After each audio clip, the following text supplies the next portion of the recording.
Yo. Hello. What up? Welcome to the New Meta episode 4. I'm ThaPChild. I'm Lord Fluffy. How are you doing today, man? It's been a long weekend. I'm ready. To get this Yeah, podcast. it has. It has. The weekend threw me off, actually. I forgot Monday was Monday. I thought Monday was Sunday. Yeah. So for sure. kind of Memorial Day forgot, weird, like I do challenge rift videos every week. Completely forgot to do Whoops. it. I'm like, oh, What wait. is the challenge rift this week?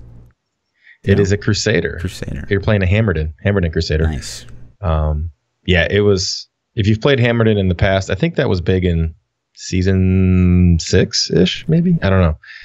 A while back, that was the thing, and it was actually a decent build. You got to experience a build that a lot of people probably haven't played. So it was a decent challenge rift in my opinion for a change.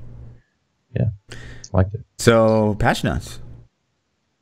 Yeah, the patch notes were awesome. If you guys haven't seen the patch notes, they are on Blizzard's website. So good. You have to adjust the date and time of your clock on your computer forward 2 years, but you will get the patch notes. There was a small note this morning, 10 a.m. We just said this last week. Every season, this is what they say. Back-end improvements. Changes have been made to improve server-side game performance. Yeah. Yep. Every season. Is there anything else on there? Razer Chroma Link support has been added to for computer peripherals which use this technology. Well. Anything else on there? I did read on Reddit that this addressed, I don't know if you have a 1080, but there's some stutter that happens sometimes on like a 1080 Ti graphics card. Yep. And I guess this fixed that. We'll see. I never noticed any stutter. It's just honestly. It's not a stutter. It's like this some very small freeze. It's like it seems to be always later in the season because like we talked about this a while I think, but I think at the beginning of the season they give us like better performing servers and then they switch us over to like Commodores towards the end. Yeah. Commodore 64. Yeah, those are great. So I've noticed I had a problem in several seasons in a row where when I would join games I would freeze for a long time and you just would sit there and wait and it would finally unfreeze and then you'd be fine. I haven't experienced that very much in season 13. I do have a 1080 Ti, but any stuttering, I haven't noticed any stuttering to it, and I'm pretty picky about things like that. So for me, I must be a lucky one that didn't get a lot of trouble with it. But that's cool. I mean, performance improvements for at least myself and other people out there would be nice. And speaking of like stutter, I'm surprised how many seasons have we had the group join bug? That's like 3 or 4, right? Yeah, the talking about getting more than 2 people in a game. No, like where you they join somebody and you just time out and then you have to like leave and resume. Yeah, forever, or not even being able to invite people to your game. Like I found that I do viewer runs a lot, so I'm constantly inviting new people, and I have to go to lobby all the time, like back out of the game and invite them to the lobby and then go back into the game. Yeah, I do like bounty mat raffle giveaways and like always have to wait on somebody. Yeah, I don't know. That's been a thing for as long as I can remember. So I don't remember that ever not being a thing. But I was expecting a little bit more, like maybe some cosmetic announcements. Yeah, it's at least at the bare minimum. We're really, really close, and we still don't know what like the portrait frame is going to be. Like I said, I said this last week. The magnifying glass is on this everything that Blizzard does or doesn't do right now.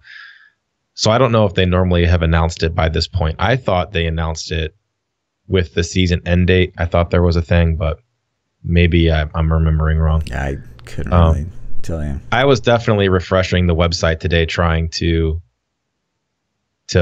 see what cosmetics we're going to get. At least get a glimpse of the portrait. You know, if there are no cosmetics, will you play season 14? Probably. I'll play it. For like first couple of weeks at least. I'm probably the same, but my question is, like, I ask myself why. there's nothing for me. There's no cosmetic. There's no pet. I got max stash tabs. Yeah. So it's like I'm playing just to play. I mean, it is like there is the inherent like race that is seasons, which is always a little exciting. But yeah, I see what you're saying, and I think a lot of players would agree with you. Yeah, there has to be a little kickback. So I can't imagine they won't at least give the cosmetics. Yeah, but I would like to see them. I'd like to at least know. Okay, well, hey, that's cool looking, or that's really crappy. Yeah, we should have put it. We should have pulled up that data mine post. That the portrait frames. Yeah, I'm sure it's just one of those. They just haven't pulled the trigger on making the little Twitter announcement. Yep. Yeah, we'll see what they end up saying. But like again, I wonder if they're going to give it to us. This is the last full week of the season. The season ends Sunday. Yeah. So Sunday at 5. Yeah. 5 days. I would expect at least Tuesday. I mean, I don't know. If they don't give it to us Tuesday, when are they going to do it? After the season ends, but I don't really know because I've never been a cosmetic guy, so I just barely pay attention. Yep.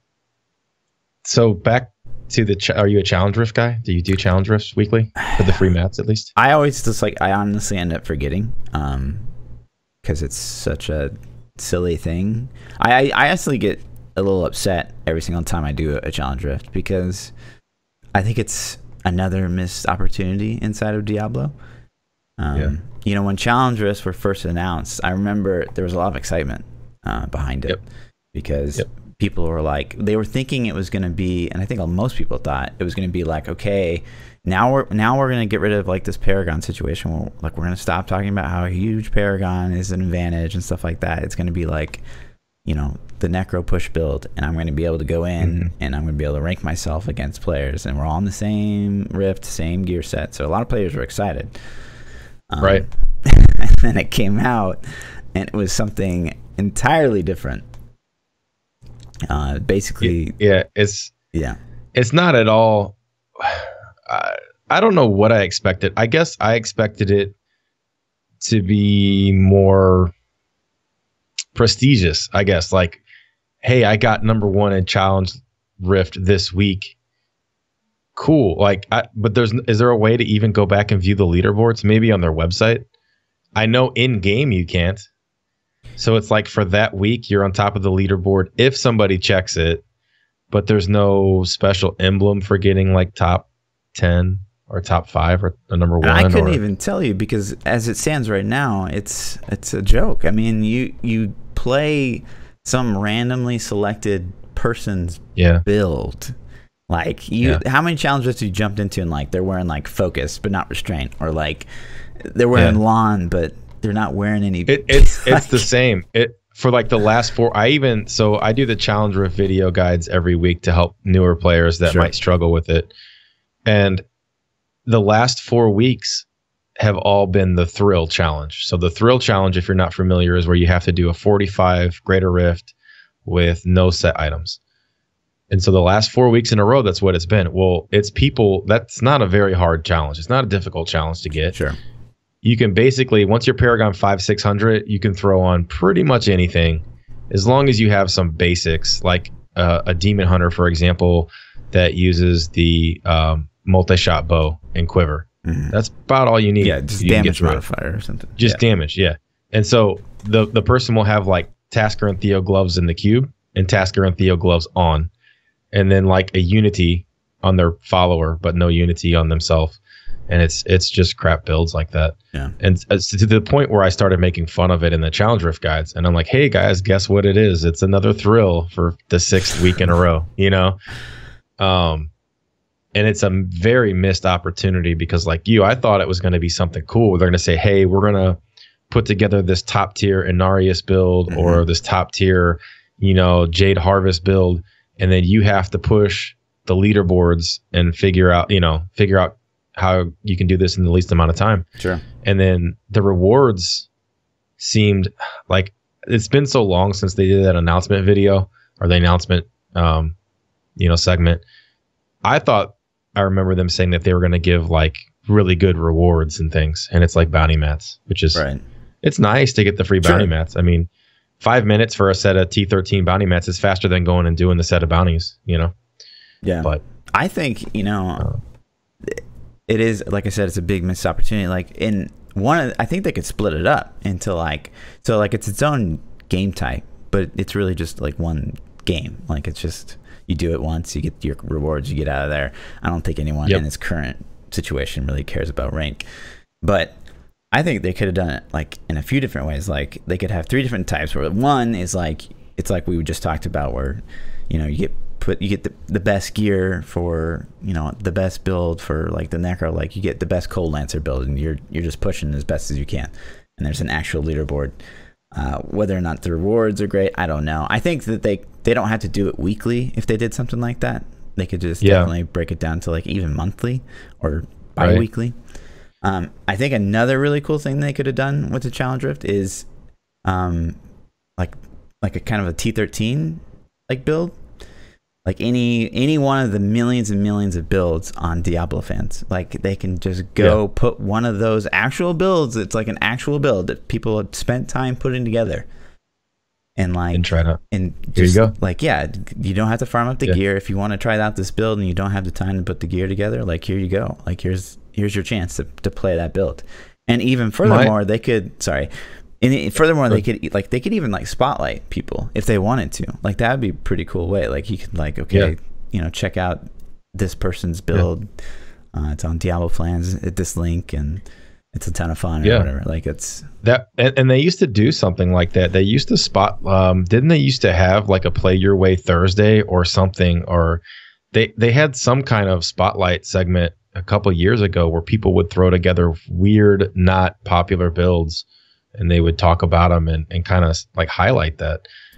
My idea for Challenge Rift has always been, let's put together a top tier build, like for any of the classes, something powerful, something fun. And then instead of it being like a static rift is awesome, but let you change the rift difficulty. It's the same rift, it's the exact same pylons, the exact same elites, everything's the same, but you can keep stepping up the difficulty to see how far you can push that build. Yeah. And then that way you're not competing against, you are competing against a time, but you're also competing against greater rift. So let's say, you know, I'm able to do greater rift 65, and then you can squeak out the 66. Right. That's pretty cool, man. You were able to push that same build a little bit higher. Yeah, I think on the same map and the same pylon, same everything. I actually think, I'm going to take it like a step further. I think that, like, you know, maybe the challenge rift for like the pushing is like you get character X, like you get his gear, you get everything that he's got, and like they just put you in a lobby and you try to push. Like you're not getting the same rift, you're not getting whatever. Like you don't have to go up and farm that gear yourself, and you want to push with that build. Like I think that would be also really, really cool. I think both ideas would be a lot of fun. Yeah. I think to make it super ultra competitive in the very short window that they have now, the static rift makes sense. If they gave us a month to do it, then random rifts are cool. Right. The fishing mechanic though would get multiplied, magnified so much if you had unlimited keys, because they'd have to have some way to, otherwise you're just going to go in the rift and it's not battlefields, you're going to leave. Right. You know, that it's like ties into what we talked about last week. It's like some kind of fishing reward would be great. Yeah. Or I think that they could do that's we can actually get into that in a little bit too, but yeah, the challenge rifts, it's a great concept that doesn't feel like it ever got fleshed out. Right. Somebody had a good idea and they started it, but they just never finished through with it. And I don't like the way they're doing it now. I don't like them picking these random crappy builds. It's either super easy or ridiculously challenging. There hasn't been too many challenging ones lately, but sometimes they're just like, and it's never challenging because it's like a difficult build. It's just like it's challenging because it's challenging, such a terrible build. That you're just like, what is going on? It's like, here? Why How are they is doing damage? Oh, okay. Yeah. or I have no toughness. You know, I'm getting one shot by anything. So that's a very missed opportunity for sure. That maybe they can flesh out more with the future games, or you know, if we get more updates to Diablo. But back to the fishing. The rewards for pushing greater rifts now and fishing. Did you have thoughts on what you think that they could do to fix the fishing problem? We asked for kind of some feedback, and I got some YouTube comments. Nothing that like was really like nothing good. Yeah, it's gonna solve the situation, but I don't. I feel like that, you know, I don't really have anything. What we either. just talked about last week a little bit was like if you were somehow like rewarded for trying to make the rift happen, even though it's maybe not the best layout or map type or whatever. I don't know what that would be, but I feel like my suggestion is that the rifts clearly have. It's like there is randomization every time you go into Greater Rift. It randomizes what tile set you get. Yeah. And it randomizes what mob type you get. And the mob types have different values already assigned to them. But there's also a random density modifier. It seems to get thrown in there too. And I think that the percentage per mob needs to go up on low density rifts or various tile sets. Like certain tile sets are more challenging than others. They should get multipliers on those tile sets. And I think that would help balance it some, but it would take a lot of tweaking to get those numbers dialed in. Yeah. Someone in chat just said leaderboards for maps. That would be kind of a cluttered leaderboard, to say the least. Oh, for like battlefields. Yeah, that would be a lot. It's an interesting idea, though. Sure. You know, it would at least be nice to tell, like, on the leaderboards, StarCraft has a replay feature. Have you ever seen StarCraft's replay feature? No. So if you're a StarCraft player, you know what I'm talking about. But basically, after you do any kind of match in StarCraft, it records the data, and then you can go back and watch that in your StarCraft client, just like as if you were playing it again. And you can, this time though, it's like you're a viewer. You can view the enemy, you can view everything. So it would be pretty cool if you could go back and watch those leaderboard runs, if they could save that metadata somehow and just let you say, like say leaderboard rank 1, you can right click on it, and instead of, you know, view profile, you could say view run. And then your D3 client would load up that save file and let you watch that player's run. That would be interesting, because then you could say, oh, no, well, no shit, he got this. He got a 7 elite conduit pylon on a battlefields map. You know, it would make total sense. Right. I think that would be a really cool feature. Sure. Blizzard won't even give us more tabs. They're going to store video files. No, it's not a video file. But see, that's the thing, is they can use the client already, like for StarCraft. It already has all the assets. All it has to do is recreate I see the scenario. So if you watched it in D3 in Diablo itself, then it could just load up I think this file it needed to save would be a lot smaller. It could re-render all of the gameplay, you know? But I don't know, man. That would be interesting. But as a small note, you could at least give us the maybe the maps they got, you know? I don't know. Like you were kind of saying, your quality of life changed, like what set that they were ran next to their leaderboard position. Maybe if you inspected that run, it would give you more details about it, you know? Sure. I think any more details would be great. So I also saw somebody say eliminate keys. Yeah, if you eliminate, like so in PoE, I don't know if you've ever really played like some of the end game. Like no, I haven't. You basically get specific maps, like those are your keys, and then you put them into like the whatever, and you get to go run that rift. Basically, is how it works in PoE.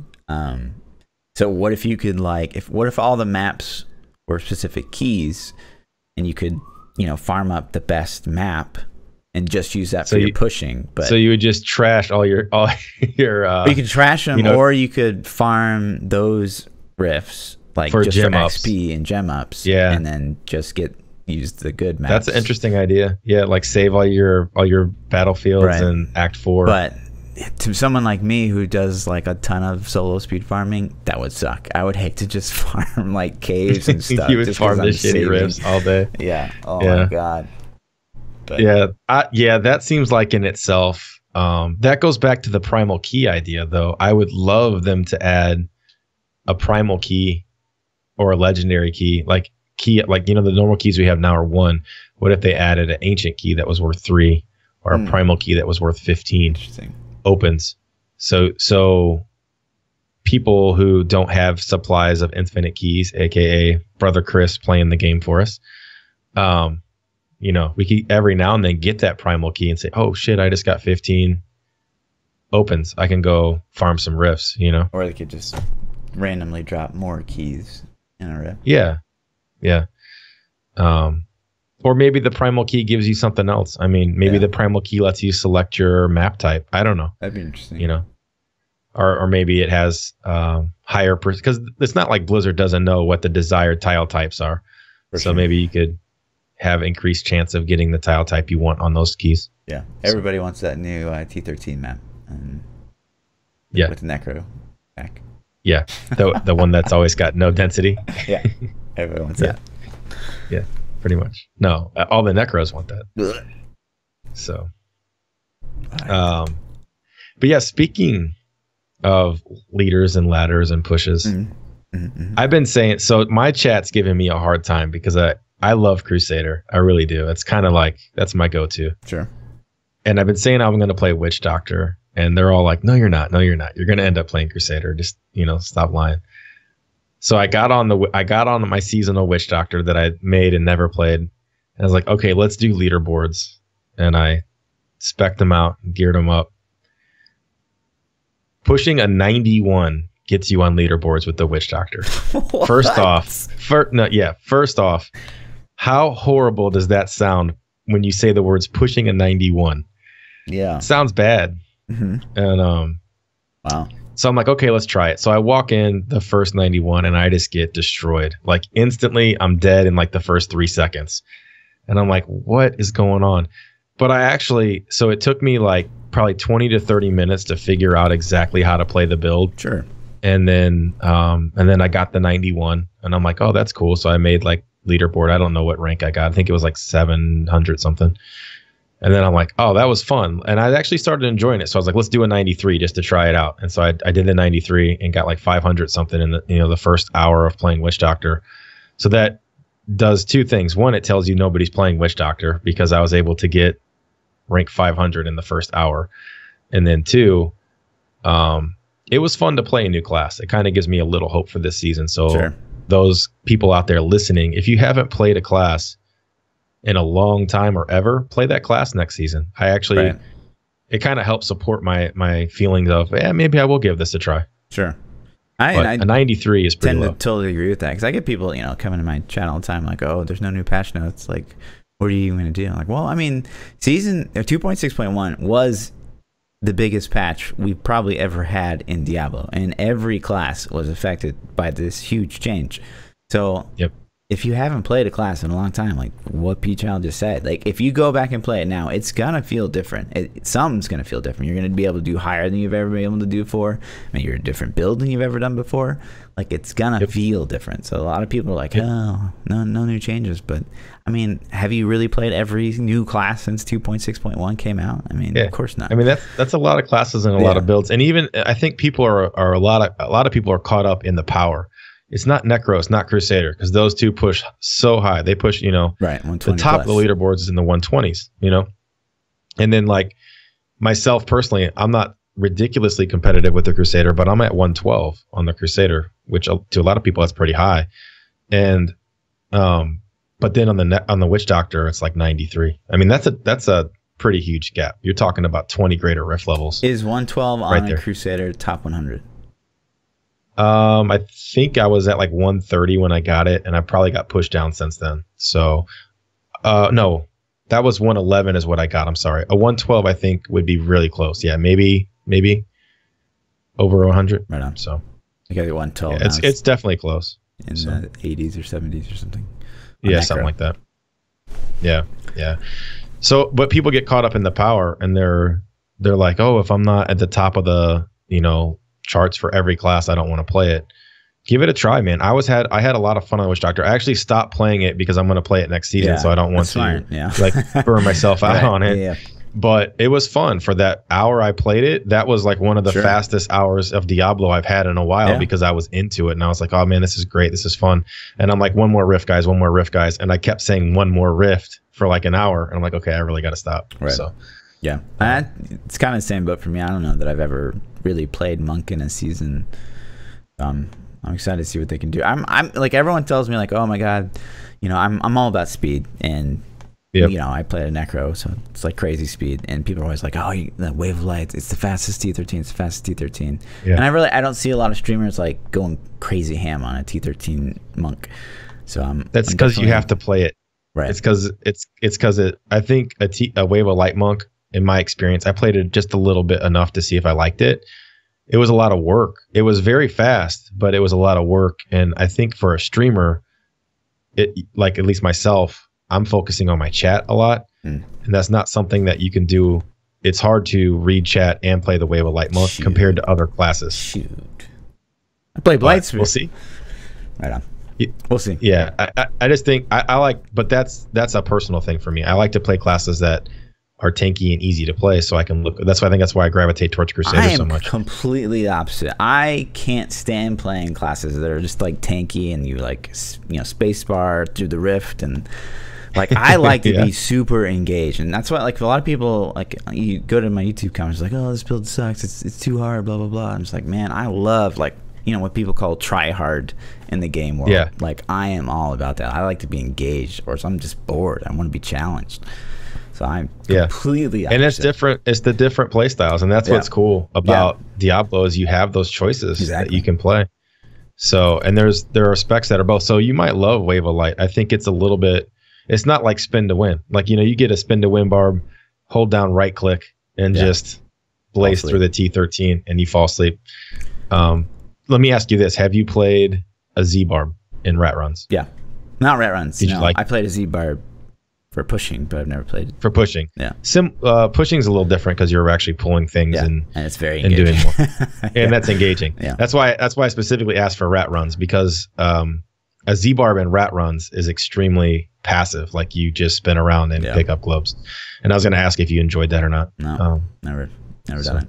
But I'd probably not.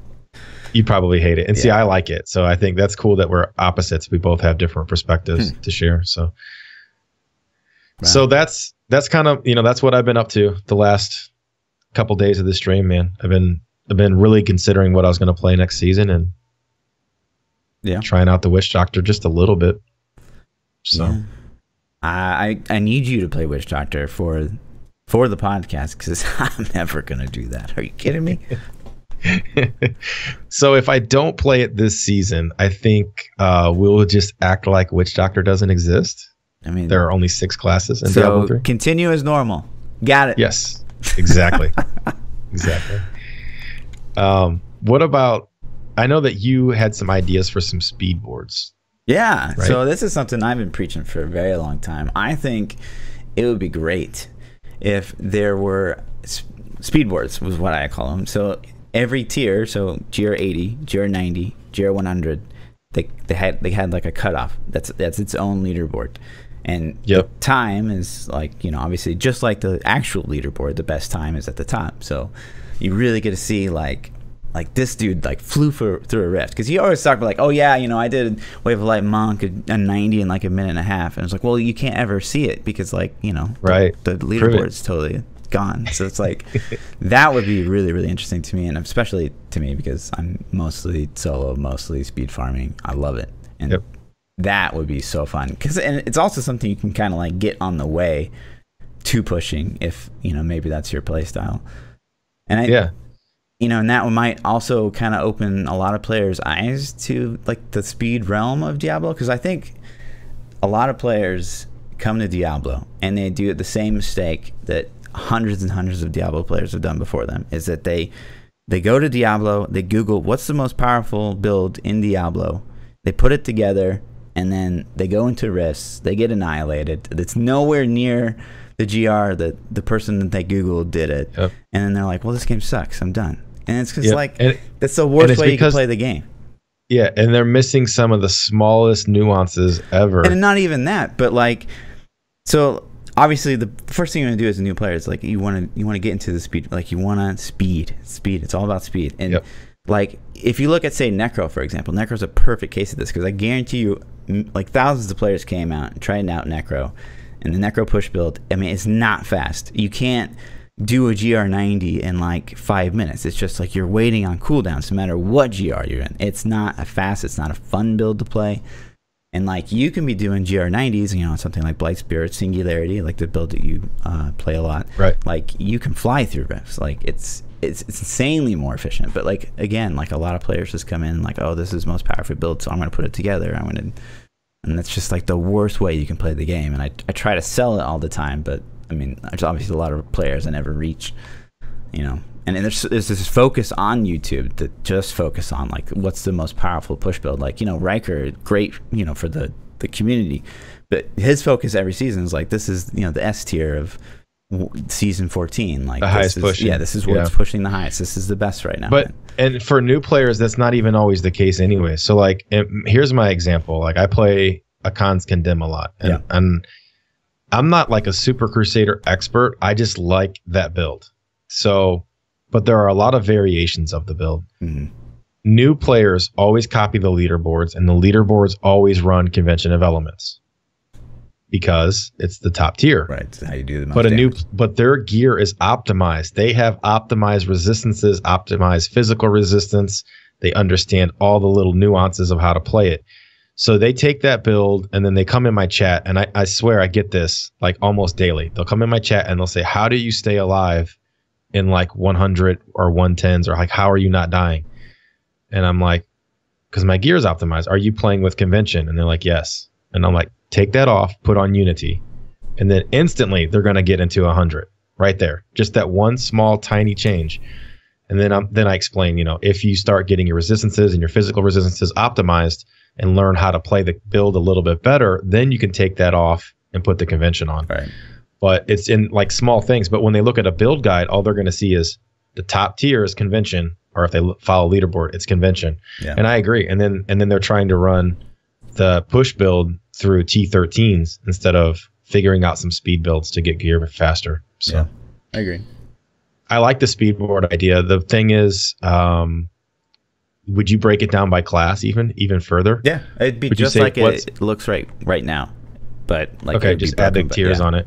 Because I think it would be kind of cool to say who did the fastest 80 of all the classes too. Right. But I mean, you could figure that out yourself if it was broke down by classes. Yeah. So that'd be interesting. It'd be interesting. Mm. Yeah.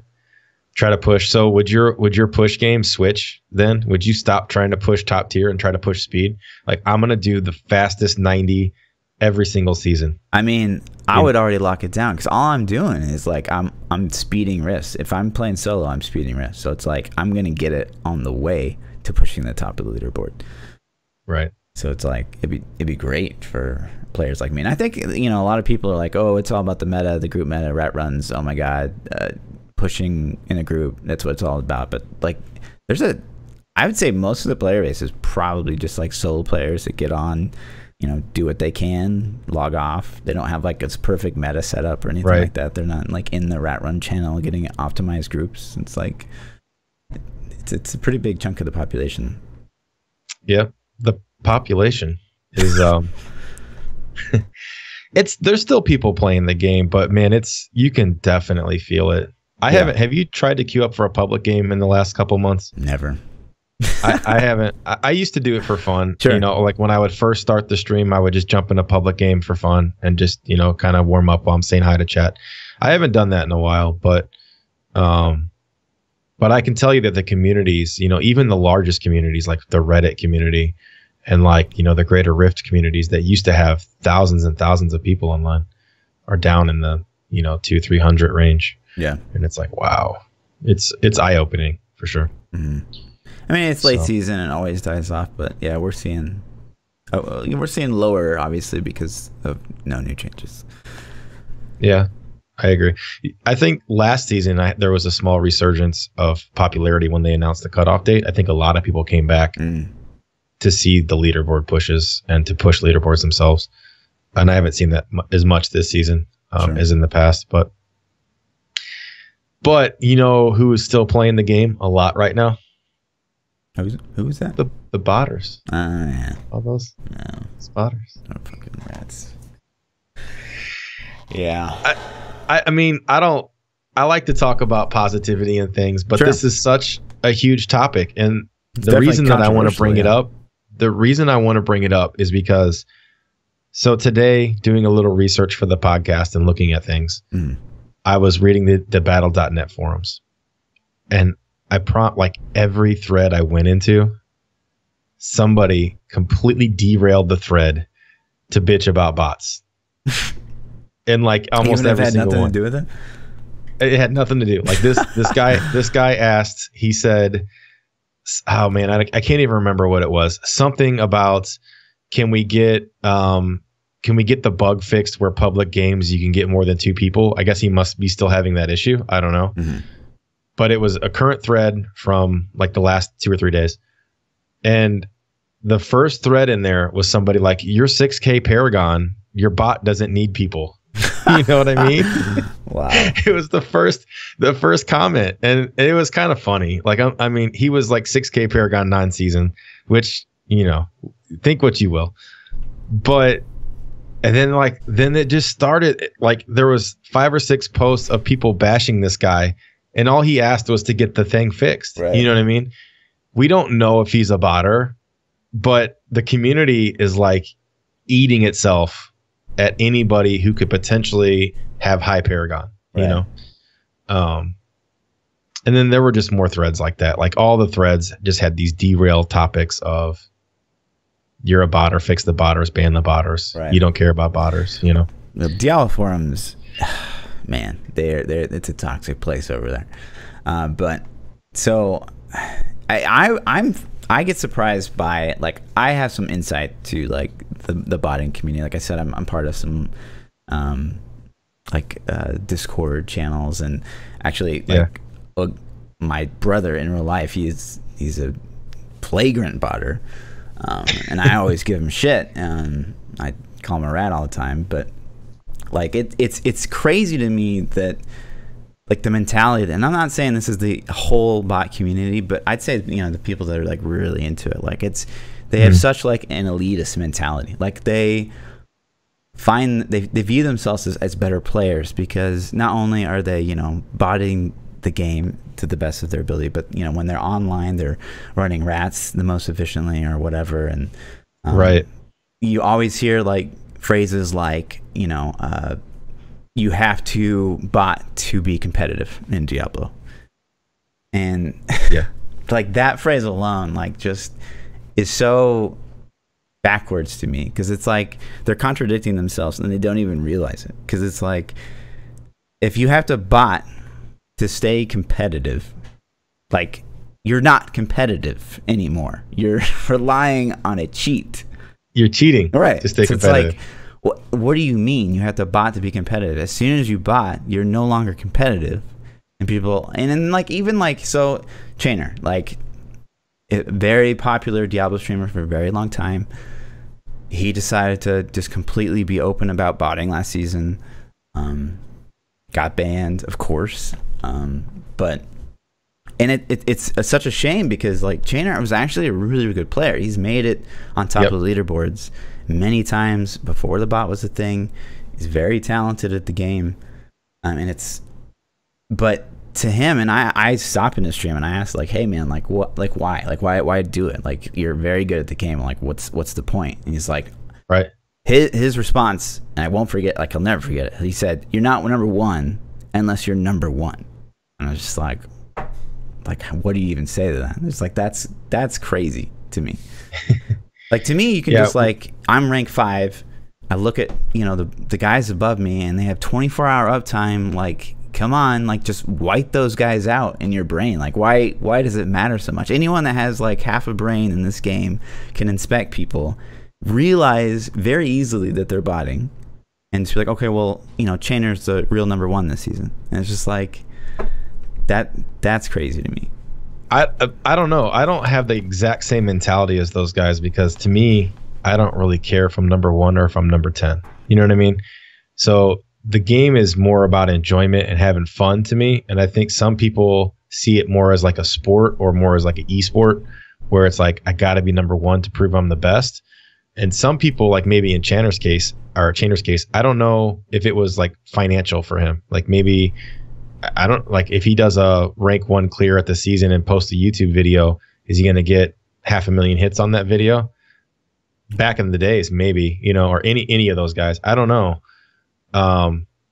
I have to assume it's probably competitive spirit. Sure. But and I wouldn't necessarily like rule this game out as being competitive. Like if we didn't have bots, you know, like this could by all means be an actual. I would care a lot more. Yeah. If there were no bots, I might actually try. Sure. Sometimes, not all the time, but probably sometimes. And I'd be like, all right. The start of this season, that's a perfect example. Like I don't group. Yeah. I don't really love running rat runs just 24/7. That's not really my thing. But the first 3 weeks of the season, we didn't have bots, and it's like, wow.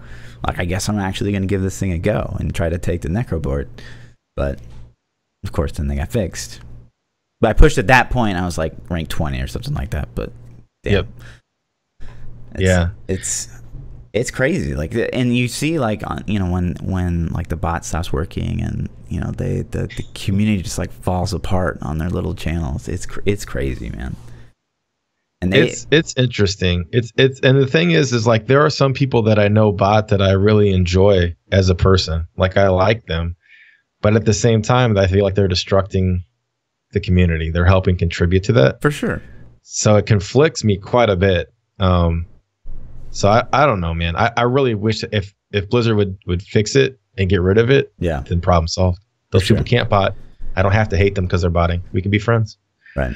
So. And, you know, I can't disown my brother. I wish I could, but, you know, I tell him he's a rat every day, but he's not going to stop. And people are like, well, you know, why don't you just tell him you shouldn't do it? I'm like, you can't control people. So without name dropping, how is he doing this season?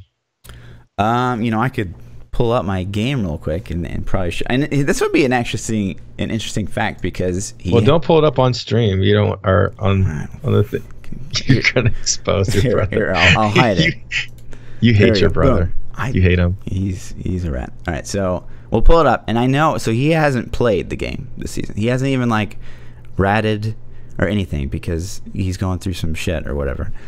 Okay. So we could probably see. Oh, here we go. 2900 Paragon. Someone in chat said 2900 Paragon, just completely Crusader solo whole way.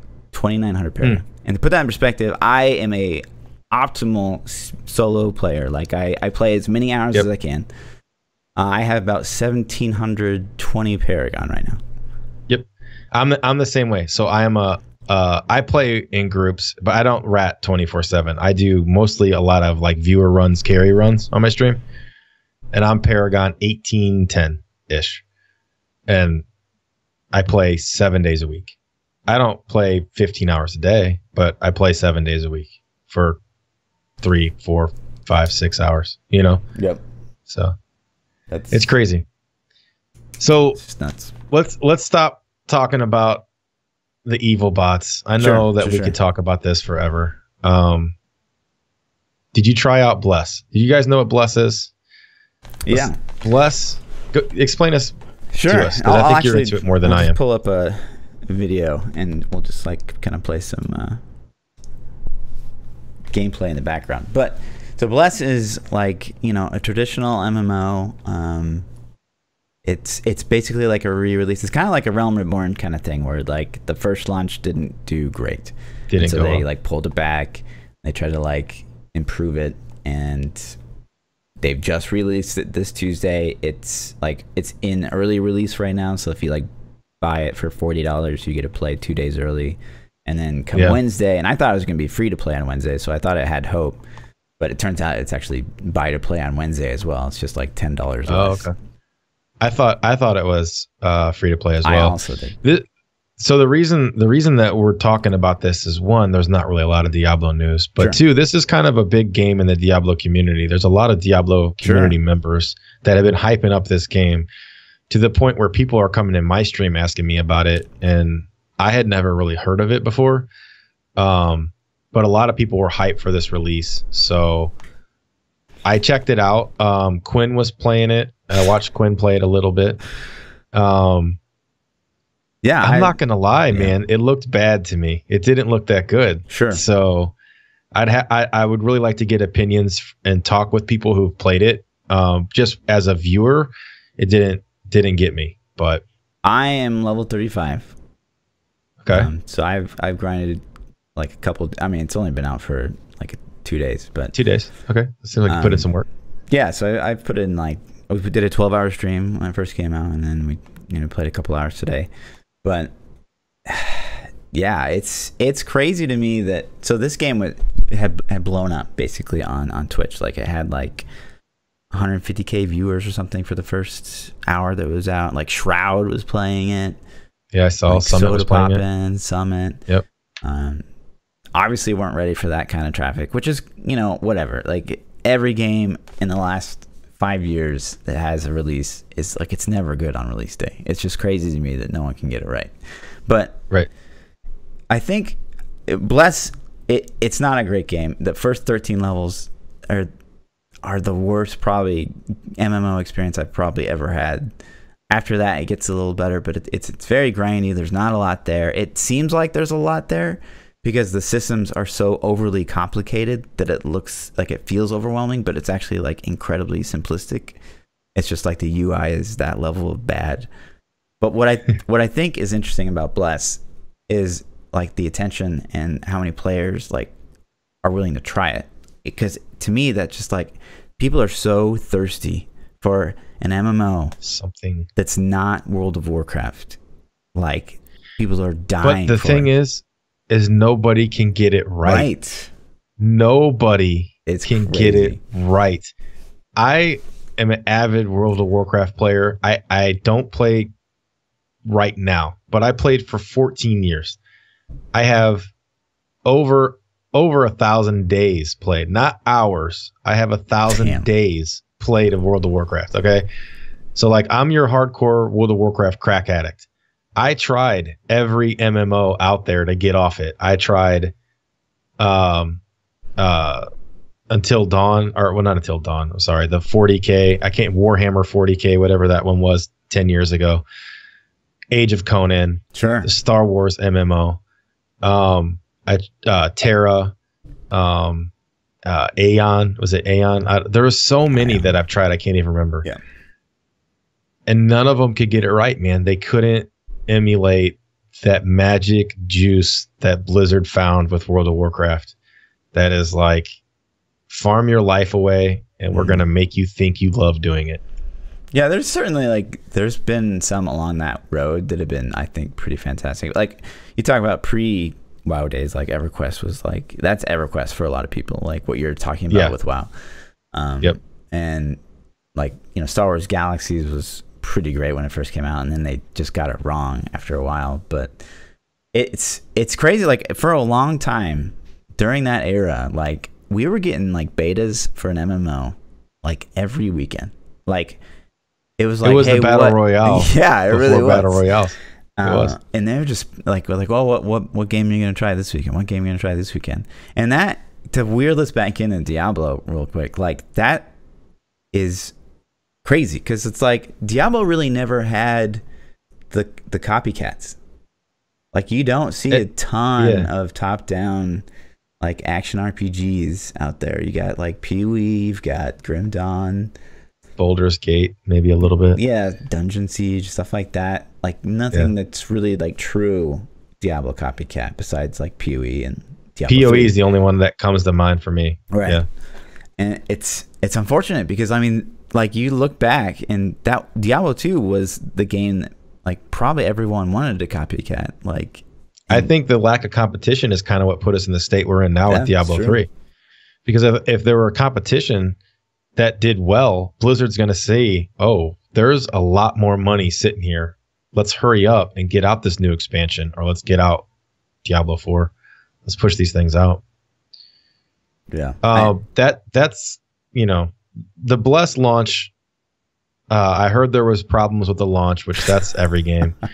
The gameplay looked, basically, it seemed enough to me that I don't think I'm going to get into it unless something magical happens and people just start raving about it. But it was cool to see it, and there was a lot of build up, a lot of hype behind it. So it was interesting. But I mean, is the hype because the game is so good, or is because this is like literally like one of the first big MMO releases that we've seen in the last like really what like 3, 4, 5 years? I don't think we're gonna get a lot of MMOs in the future. I don't think MMO is is the thing anymore. I think we're gonna get we've stepped into the battle royale era, and I think for the next 4 to 5 years, this is all we're gonna get are battle royale copycats. But it's like, and then like what we just said, and then the new thing will come. I think there's obviously a market. Like there's people out there that are thirsty for it. I think it still could happen. It's just like no one's ever gonna get it right. So it's just like we're not gonna see it. And how many companies have failed trying to get it right? That's probably the bigger reason. It's just like it's a like, big investment. we're a startup. We're gonna make the next best MMO, and then fails miserably, and every other company thereafter is like, well, they failed. Like, what makes us any different? So it's like Blizzard has 14 years of MMO development under their belt with a blank check to get it right, so that you just can't compete with it. Yeah, that's crazy. So this is an interesting. Actually, what? Go ahead. What were you going to say? No, I was going to segue into another topic. So if it's relevant, what's go the for topic? it. What's the topic? What was the topic? Okay, so what we're doing is I'm going to. The other day on my stream, I don't know how this got started. People were they were trying to get me to play scary games on stream because Diablo's, the season's ending, is winding down. They're like, hey, during the off season, what are you going to play? And we started talking about scary games, which then segued into like a 3-hour session of us telling ghost stories. Okay. Yeah. And I'm not going to lie. It is one of the most fun times I've had on stream. It was so much fun. And then hearing other people's ghost stories was incredible. So I think you stopped in during that time. I did. And you had a story. I missed your best one as well. Okay, well, go. You started off. I'm afraid you might blow me out of the water here, so maybe we'll see. But just a dip back real quick. There's to like talk about competition. I guess recently, I think the last couple of days, it's been like, so I guess PUBG has sued officially. Like people are talking about it, but officially, I saw that they sued back in January because they're saying they're still stealing IP, which is like. Yep. Crazy, and people are going. Yeah, if you guys don't know what IP means, it means intellectual property. Right? Yeah, so in the gaming industry, IP doesn't mean like computer IP address. It means intellectual property. But they're saying, so PUBG is literally suing them, saying that Fortnite stole their concept. Right. Like they're trying to market the concept. And the funny part to me is H1Z1 was out way before PUBG. Mm-hmm. H1Z1 has been out for years. And I'm thinking, like, didn't you guys steal H1Z1? And that's funny too, because like Epic Games, they made the Unreal Engine, right? And like that's what they made the engine that they used in their game. So I don't know. But yeah, what their original claim though is like, which was weird to me. It wasn't even like you're stealing the battle royale like design. It was like the guns and like the game types or something were similar or something. It was just like the guns aren't even like, from what I've seen, I've never played PUBG, but I've watched plenty of it, and it's just like, can you say that the guns are similar? Because it's like, to me, I don't know. I've played PUBG and I've played Fortnite. Like I have both of them, obviously. I gravitated more to Fortnite. Like I got PUBG, and then like Fortnite was kind of blowing up right when I got PUBG. And so I kind of transitioned over to Fortnite and I had more fun on it. But they're the similar concept, but they're different games. Yeah. I mean, like they both have the party bus and they both drop you down naked, and it's like similar things. But I never played H1Z1, but I remember watching people on Twitch play H1Z1 years ago, and it's like, didn't PUBG copy it? I don't know. Crazy. It's crazy to me. I don't think that they'll win, but they're not suing in American courts anyways. They're suing in, is it Korea? It's like, if you look up the thing, it's not even in America and American courts where they're suing them. I think PUBG is based in Korea. Like they're I don't know. It's crazy. Games or whatever. All right. Anyways, ghost stories. All right. So ghost stories, guys. We got to set this up a little bit. All right. So ghost stories. This was like 4 years ago. Okay. And I've never believed in any kind of supernatural activity or whatever. I remember very vividly, like the first time I'd ever heard someone tell me a story was like, I was looking for property in college to like live while I was at university. And the guy that was like showing me around was like, oh, and this place is very like active for extraterrestrial activity or stuff like that, like paranormal activity. So that's a really big positive note. And I was just like, what are you talking about? You said that's a positive? Yeah. He's like, so it's like great. You People want to love live it. in the house? And then he said, like, I never believed in ghosts until a ghost sat on my lap in a subway in New York. And I was just like, okay, this guy's crazy. But fast forward a year after that, it was with my ex. Her grandmother, which was like basically her mom, she had just passed away. And so we were visiting St. Louis, the crap hole of city. USA. Great city. And it was for, you know, the funeral. And it's open casket funeral. And, you know, so my girlfriend at the time, she was obviously super devastated. And, you know, I'm trying to console her the whole time. And I need some air. I need to catch a break. And so I'm like, you know, do you need anything? Are you good? I'm just going to go to the bathroom. So I go downstairs to the bathroom. And I'm like, I kind of have to go to the bathroom, but not that much. I kind of want to just, like, sit in there and, like, be on my phone. And, like, not have to, like, be the great boyfriend or whatever. And so I go into one of the stalls. You know, I latch the door. I sit down. You know, I'm like, oh, maybe I can poop. So I'm taking pants off. And I'm looking down at my phone. And you know how, like, when you're sitting in a stall, there's that small line that you can kind of, you have some peripheral vision. You can see through. Yeah. And so I'm, like, looking down at my phone. And I get that feeling like someone's just, like, kind of walked by. And so I look up. I'm like, I didn't hear the door open. Like, that's really weird. And so, like, I do the thing where you're, like, in a stall. And you, like, you know, you bend down. You look for feet. Right. And I don't see anything, so I'm like, okay, I'm just like going a little crazy. And the minute I look down at my phone, the stall door opens. And it's not just like, I didn't latch it, so it's like, it goes like, whoom, and like goes open. Full-fledged. So I'm like, whoa. So at first my action's like, whoa, dude, someone's in here. Like, maybe I didn't catch them.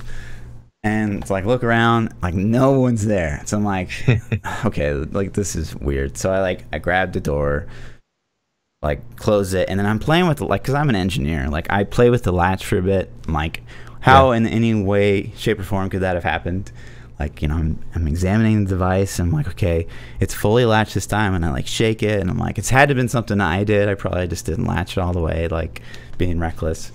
And so I pull it in, I shake it, I latch it, and I'm like, yep, it's good this time. And then I'd sit there for a second, and I look back down at my phone. And the second that I look back down at my phone, the door, boom, like, even harder this time, like, just flies, like, wide open. Right. And so I'm like, all right, fuck you, ghost. I'm out of here. I went right back upstairs. So did you tell the No, I couldn't have told her. Like, well, she would have thought, like, oh my god, my dead grandma's trying to speak to you.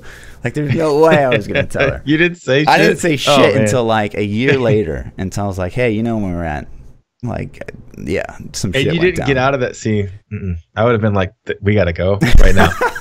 We gotta go. Yeah, how do you tell though? How do you tell someone, like, hey, I know, like, this is your, like, basically your mom's funeral and everything, but, like, we gotta go. Like, how do you even do that? I would be like, listen, I was trying to take a shit and I saw a ghost. We gotta go.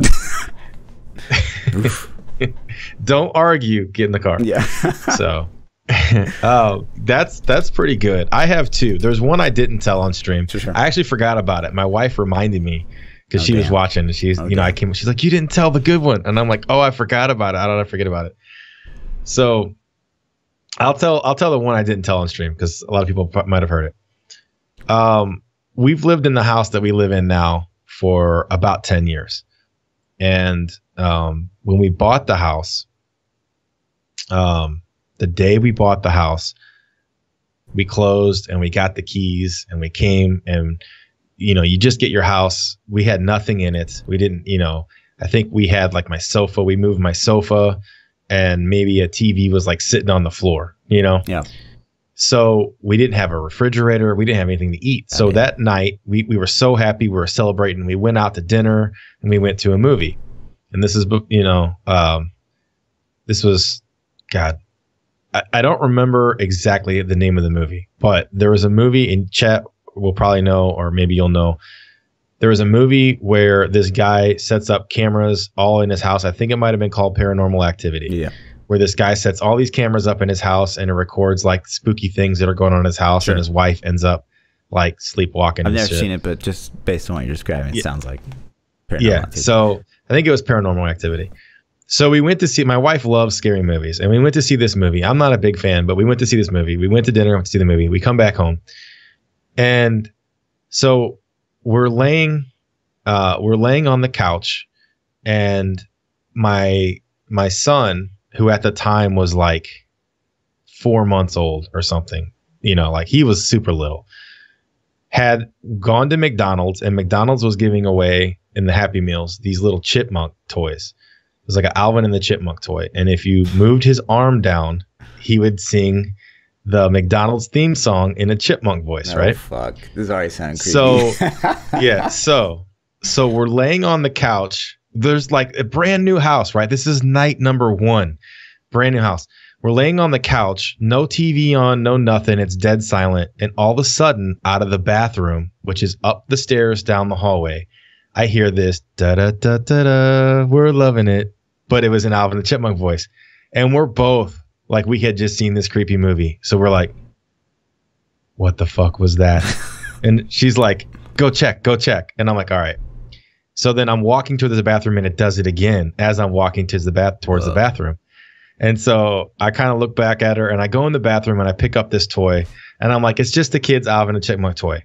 It had an on-off switch on the back. I turned it off, and I set it back down on the counter.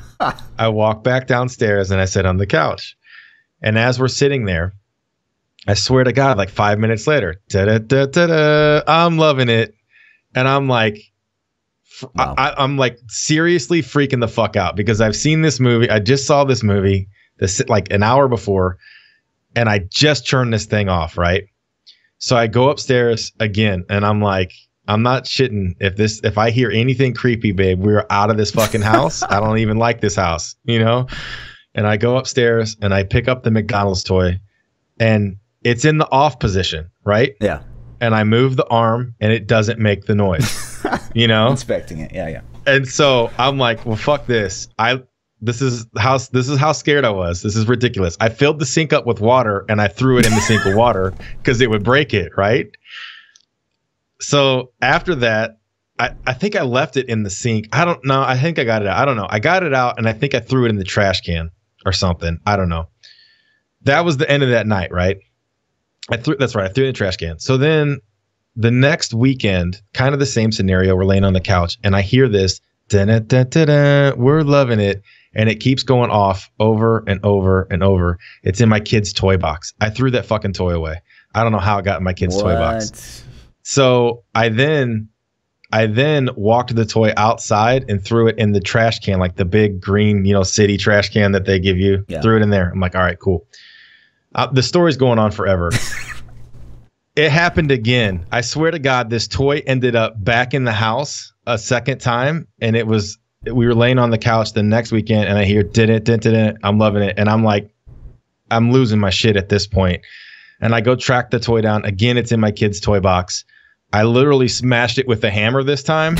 I drove it to work, and I threw it away in the trash can at my office, and that was it. That's my story.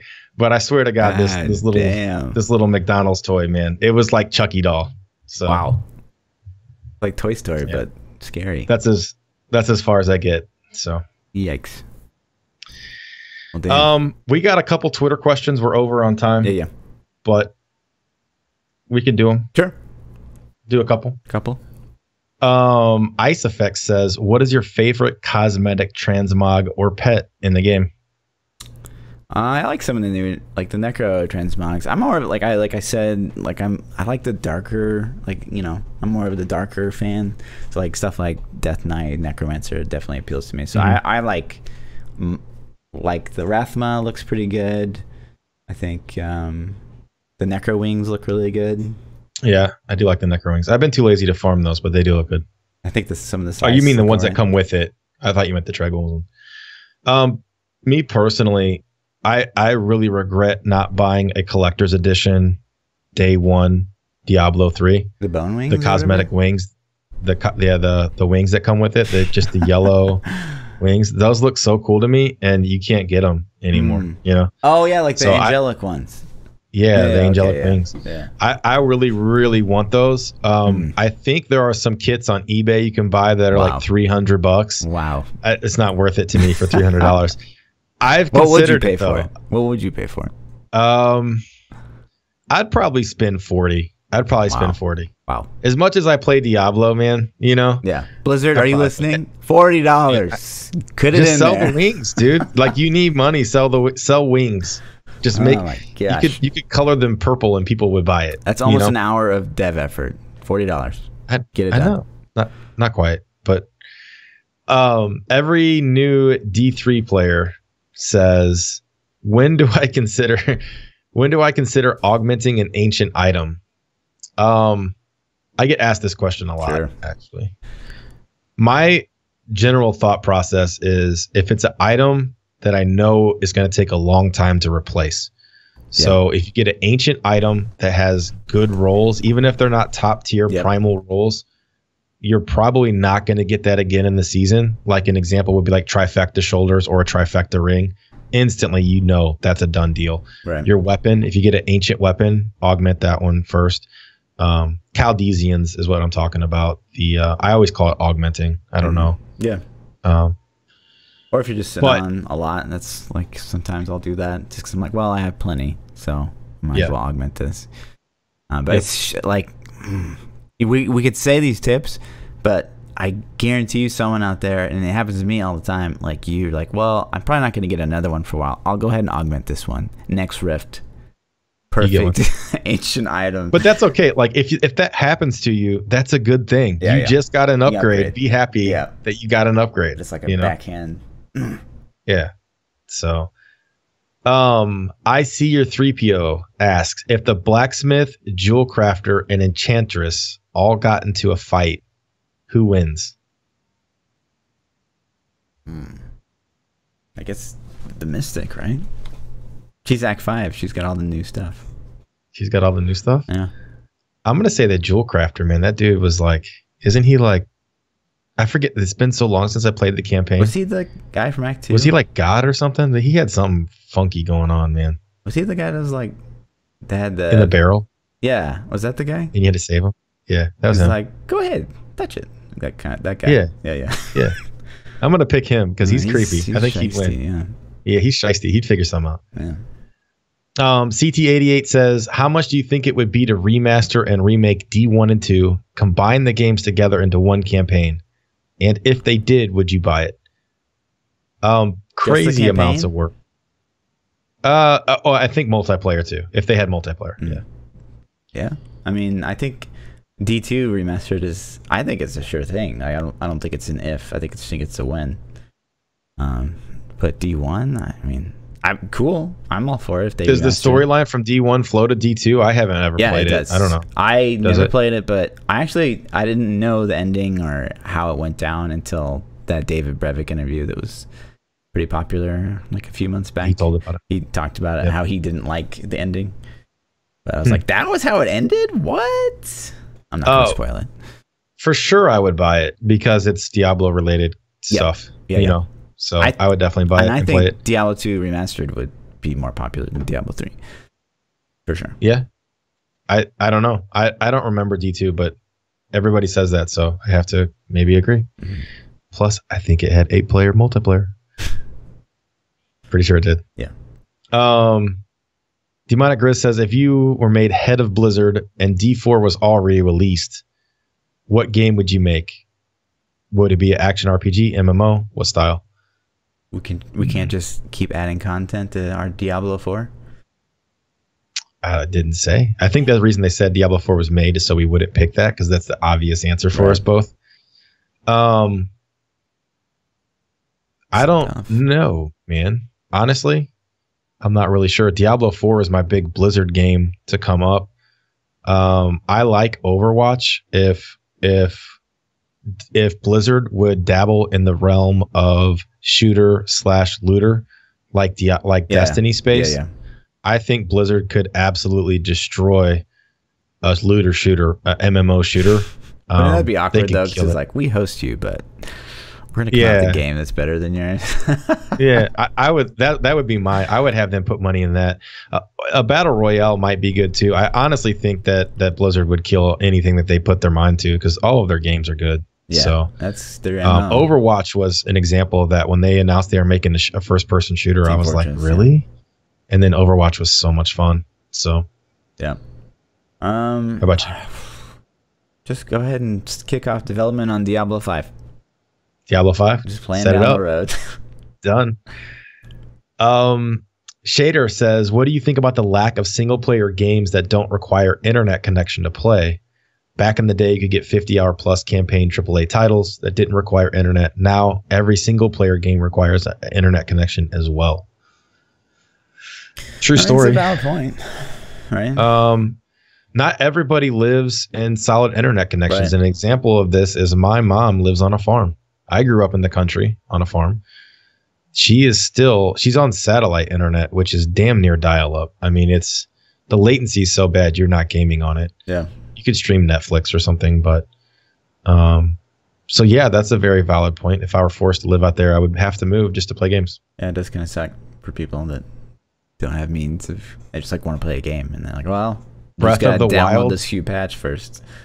Yeah, Breath of the Wild was single player, no internet connection required. Yeah. That's the only one I can think of that I've played recently. I think most Switch games, like, they're ready out of the box. There's patches available, but you don't have to. Right.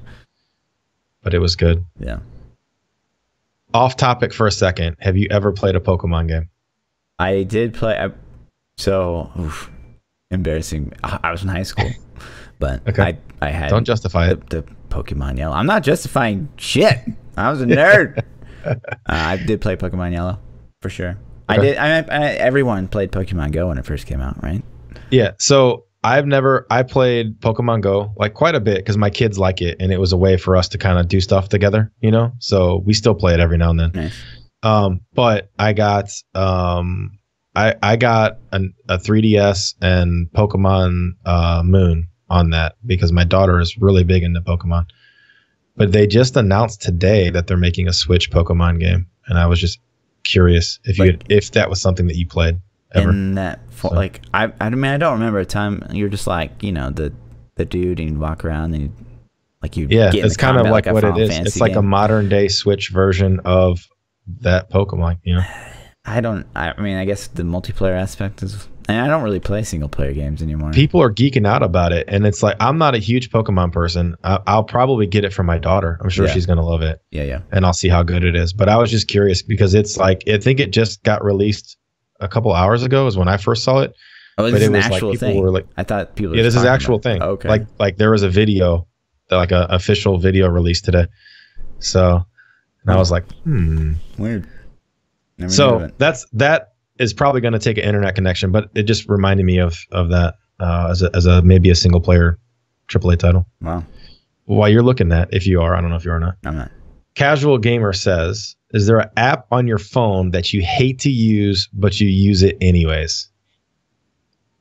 Yes. I for sure got one that I absolutely hate. I mean, like, I only have like 2 paid. Like, for me personally, it's fucking Snapchat, dude. I hate no way I'm not downloading Snapchat. No way. I have to have it because why? It's just too many people are like snapping me shit, and they're like, check your Snapchat. And why? I don't just want to. Send me a picture message. Send me a video. It's built in. But it's Snapchat for me, and maybe because I'm married, like I guess Snapchat's real usage doesn't apply to me. For what people Snapchat really originally became popular. I call it sketch chat. That's what I call it to everyone I know. You want to send someone some sketch photos, they delete themselves. Right. There's no evidence from your phone that you sent it. It's fucking sketch, bro. And that's now it's like, ooh, let me look at this filter on my face. Like, that's great. Oh my gosh. But yeah, absolutely not. I will never download For me, it's Snapchat. And my wife is the biggest. She's always Snapchat. Like, check your Snapchat. Oh my gosh. Ugh. I mean, honestly, like any social, like Instagram, I don't love Instagram. I know that Instagram, like I tried to do the travel channel thing for a while. And I still do post some travel photos sometimes, but like I hate everything about Instagram. I think that would be the one on there. That's your one? Yeah. Because like to me, like, and it goes back to the Snapchat thing, like all these are built into Facebook. Like, Twitter is like a Facebook status. I get Twitter, and Twitter has some more appeal, but like Instagram is just like pictures on Facebook, and Snapchat's just like Messenger. I'm with you, man. I don't even use my Facebook much anymore. It's just negative. It's toxic. Everything's toxic. Reddit. I love Facebook, man. Facebook, like if your Facebook is toxic, you just gotta purge. Like to me, like Facebook's a great way to just like, it's you keep up to date on your friends, but it's great opportunities to just like troll your friends and like shoot the shit. And Facebook's perfect for me. But like if I get over 200 friends on Facebook, I'm like, people gotta go. People are I think I'm at like 100, around 100 is where I float. Yeah. But the last question, Annoying Brad 19, thanks Annoying Brad, says, you're given a superpower for one day only. What do you choose? Invisibility like Invisible Man, or the ability to fly like Superman? You get two choices. Invisible Man or Superman flying? I mean, invisible. Obviously, there's so much more you can do with it. So much more.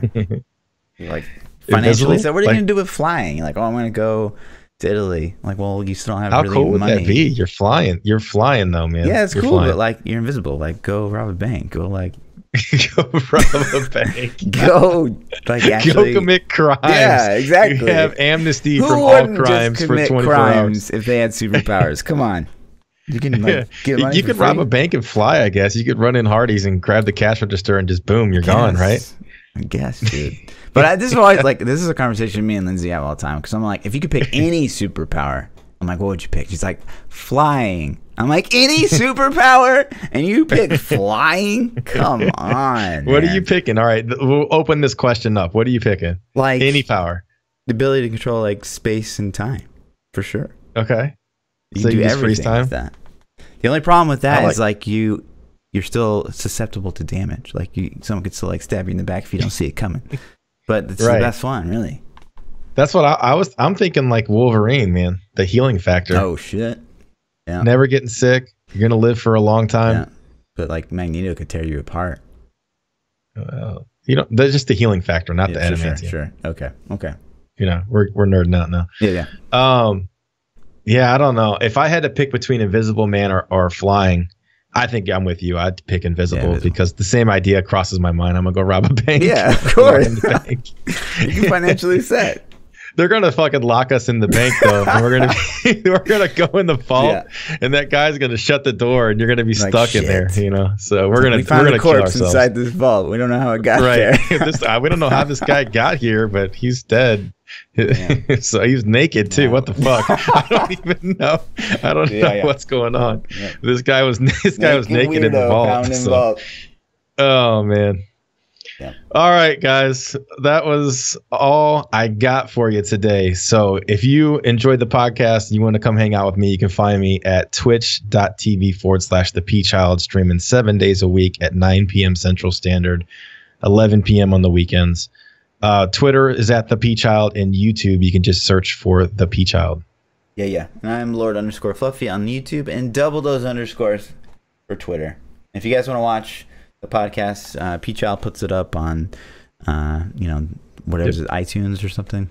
If you're listening to it now, you probably already know, but it'll be on Lord Fluffy's YouTube channel, and it'll be on iTunes podcasts. It will be on Google Play Music. There you go. So wherever you like to listen to podcasts, you can either do YouTube, iTunes, or Google Play. And smash that like button. Ring the bell. Right. Oh, that's so stupid. I hate that. Right. Got to start off every video. Yeah. It's your boy. It's your boy. It's your boy. Smash that like button. If we can get 5,000 likes even before you see the video and can make it formulate your own opinion, that'd be great. I hate that. All right, guys. Thanks for hanging out. We will catch you next Tuesday at 10 p.m. Eastern, 9 p.m. Central. Yeah. Peace out, dudes. See you.